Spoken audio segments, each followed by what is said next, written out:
January ni riat sang ni som ni paruk ania hey United States Foreign Agent Registration Act in Operation Sindur India ina Pakistan na be puyat hak laya Pakistan ho mang ang lutukina US an vakol chiam chungchang te le Pakistan ina mitam tak tham na pe ya Operation Sindur ti top tir tura ti top tir tura khatianga midang avatham dan chanchin vel kha le an puisa sen zat te kha tunai hianin news aron viral thar ani he thil hi chuanin news media tam takina an thil lo puan thin kha dawt ani ti kha aron nem nge chiang le a ti chuanin Donald Trump na India le Pakistan inkarin ti boina hi keima ti to pani aron ti po kha mana ati po kha thu dik tok lo thu bel chian do lo ani ti aron nem nge chiang le ani he thil hian mo 60 calls Pakistan lampang hian in US voice som ruklai an vakola ni Operation Sindur lai India in Operation Sindur be pui thak lai kha mo chuan Pakistan hian in agency chi sang ne na a totalin 5 million US dollars chuang khang agency de hanin a pe ya India ina Operation Sindur be pui thak mek ti top tur le news agency tam takina Pakistan chanzong le Pakistan enge chan thazok anga an chhuat theina turang khan news agency tam tak ne na khani Pakistan lampang hianin poisa kha lo pe hek mai kha lo nia mo news tam takina an puan dan nen chuanin ainang lo tak khop mai new US filings show India's Operation Sindur rattled Pakistan triggering panic diplomacy in Washington. Operation Sindur khan Pakistan kha a thong a barakhai le Operation Sindur kha a hlotling vet le ni tunu hianin alang chiang le ni a chan chu Pakistan kha an mang ang tak zeta ni India na be puyan han thak tak kha chuan hey the data comes from fresh disclosures under the US Foreign Agents Registration Act hemi act noya data anron publish tharatang hianin heng zong hi kan hrele theita ani This one in Pakistani diplomats reach out nearly 60 times to US officials. Pakistani diplomats Pakistan ho hianin US official te ne na hianin an wangin chi mani voisom ruk chuang ani karing heta hianin nearly 60 times antia hey hi nearly 60 times hi voisom ruk angbon voisom ruk ti bayang chuanin politician te kha anva bebok ani Pakistani ho khanin US politician te khan anva bebok chuanin Pentagon te anva bebok ani anmang ang le ani Pakistan ho hianin US an milshit nei ang le an biak thei ang kha anva beve char ti na ani anmang ang om vet le me Indian Operation Sindur be pu thak lai khan chuan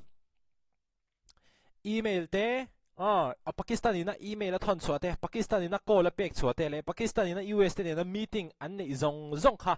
khang zong khan in thil pakhat tuma nei ya chu chunge kan ti chuanin India sipai te na Pakistan ram chunga be puyan thak kha arang thei ang bera ti top ani vat thei na tura tan le in ka hai puan ani vat thei na tura tan khan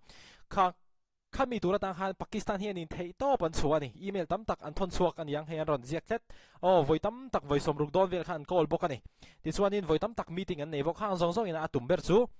Operation Sindur ti top kha ani mo ti chuanin to fast track access Pakistan spent about 45 crore hiring 6 American lobbying firms America hianin hey agency chisang anom venga chu ho chu Pakistan hianin poisa apetewani heng poisa apek na chan chu khatianga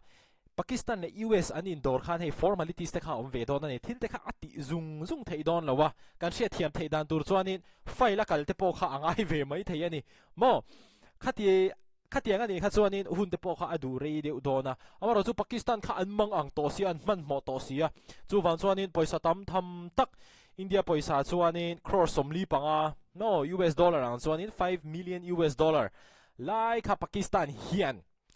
India ina Operation Sindur be pu thak ati top theina ni hian khang American agency hote ne na khanin he kan deal na US official kan biak na te hi Pentagon kan va biak na te hi arang thei ang berin milo bo zui sakro enge update khatiang zong hanin an lo vati ani intimai tiang chiang viewin ga ria chuan Pakistanis filings also list outreach to US media like the Wall Street Journal and New York Times to push its narrative. Pakistan chu country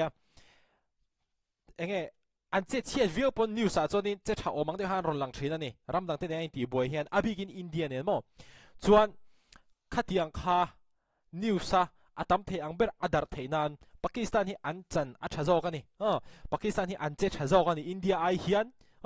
India ina operation sindur be bu tha ka hianin Pakistan ram chunga ti chiat tak tak anei lo khati ang chi narrative te po kha aniang mo khatiang news kha atam the ang ber lo publish tur khan US news agency pani Wall Street Journal le New York Times te hi ava be bob bokani chatiang chu ni Pakistan ina ma lo lak ve dan chu mo India chonin ava be ya ava bom pop pop to mai sia Pakistan lampang chonin khatiang aron tilet ve ta si lo khan nuclear and ai shau savak vaka amaro chu khami nuclear ai in shau sak vak vak phina khan hetiang hian che ta lo la char char ti da ni chuanin despite claims FARA records show no role for Donald Trump in mediating Operation Sindoor. India na Operation Sindoor be pu thak ati top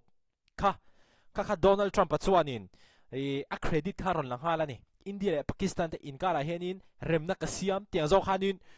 news kha aron post ngala inka hai puan official taka India lampang pona an puan ma khan maro chu hemi Foreign Agents Registration Act in aron ti chuan hi chuanin Donald Trump pa hianin Operation Sindoor India le Pakistan inkar inti inti boy hain do kha ami ti top ani na ko nga khanin tho pakhat ma anei lo ti in FARA chuanin aron report le ta chi mai ni Donald Trump report karon kalle ta sai mai ni chuanin India lampang hi chuanin US official te po ava be pop ve thawani a chan chu India kha an chan a thazok an he don Pakistan kha indo po ni se amaro chu India chuanin fing takin US lama a tho pui te kha official takin heta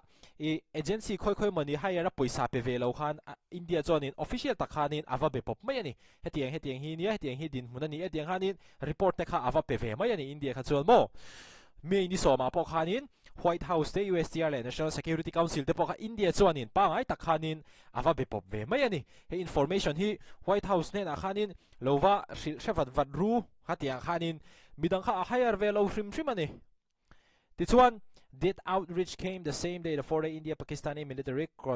confrontation ended. India le Pakistan sipaite anin do top lampang deu hlek to khanin India lampang chuanin USA kha de khanin ava inform ve chau are he Ministry of External Affairs responding to the disclosures, the ME said lobbying under FARA is a legal, transparent, and long-standing practice in the US. It rejected any claim of third-party mediation in Operation Sindoor. India lampang son, Ministry of External Affairs, Government of India son in Operation Sindoor hian tuma anin rollo. India in amadu thuin atitop. Haha ni mai mo Donald Trump te po anin rol lem lo ani. Kaka ani karon react cha ka achan chu news atam lo to Operation Sindoor lai khan mo chu van chuanin hetiang hianin thudik tak kumsang ni somni paruk janori kha hianin kan se thayani ti kha karon share chewani